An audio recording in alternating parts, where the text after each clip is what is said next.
It was a cold morning, and the wind bit at Jason Carter's face as he walked toward the courthouse. Each step felt heavier than the last because he was so nervous. Jason clutched his old backpack tightly, hoping it would help him stay calm. His mom, Linda, walked beside him, her face pale and worried, while his little sister, Lily, held her stuffed rabbit. Lily, only 10 years old, didn't fully understand what was going on, but could tell her brother was scared. "Jason," Linda said gently, breaking the silence. "No matter what happens today, we're here for you." Jason didn't answer. He was too scared to speak without his voice shaking. Instead, he nodded and kept walking, his eyes fixed on the courthouse ahead, which looked huge and intimidating. Jason had never been in trouble before.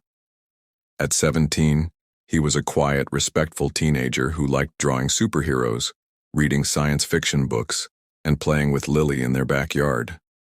But none of that seemed to matter now. To everyone else, Jason was seen as a troublemaker. He was accused of trespassing, spray painting walls, and breaking windows at an old abandoned warehouse.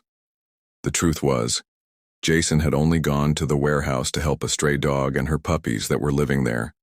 The building's owner, Mr. Hargrove, didn't care about Jason's reasons and quickly pressed charges. Inside the courthouse, Jason met his lawyer, Miss Duval. She was tall, serious, and confident. Jason had only met her twice before, but she seemed to know what she was doing. "Jason, how are you feeling?" she asked in a calm but firm voice. "I'm okay," Jason lied. Miss Duval gave him a quick look before turning to Linda. "We'll take this step by step.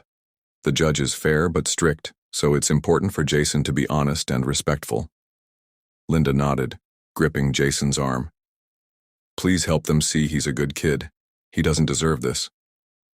In the courtroom, Jason sat nervously as Judge Riley entered. The judge was a tall man with a serious expression. "This is the case of the state versus Jason Carter," he said. "How does the defendant plead?" Jason looked at Miss Duval, who nodded at him. Standing up, he took a deep breath and said, "Not guilty, Your Honor." The judge raised an eyebrow. "Not guilty, but you admit to being on the property. Explain." Jason hesitated but finally spoke. "There's a stray dog living there with her puppies," he said quickly. "I was bringing them food and water. The building has holes and broken windows, so I used scrap wood to cover them. I didn't mean any harm." The room fell silent. Even the prosecutor seemed surprised. The judge leaned forward. "And the spray paint on the walls?" the prosecutor asked sharply. "I didn't do that," Jason said firmly. "I don't even own spray paint. Someone else must have done it."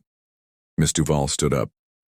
"Your Honor, I have photos and witness statements to prove Jason was helping the animals. I'd like to submit them as evidence." The judge reviewed the photos, including one of the dog and her puppies under a tattered blanket. After a long pause, he spoke. "Mr. Carter, while your intentions were good, trespassing is still against the law. However, I believe in second chances.